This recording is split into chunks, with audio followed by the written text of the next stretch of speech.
In this video, we will learn how to put the gravity forms on a post or a page.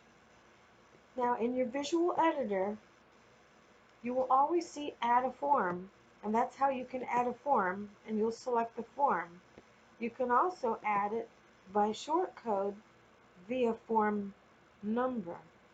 So here we see GravityForm ID 20, so the form is in here. However, when we go to view it, we're not able to see the form under registration form right here.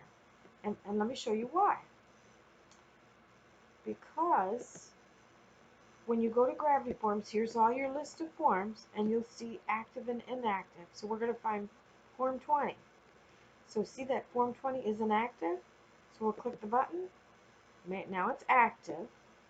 So now let's go back to refresh. And then here's the registration form underneath. Also note that when you go to look for the form in here, you won't see it unless it's activated. And that concludes our video.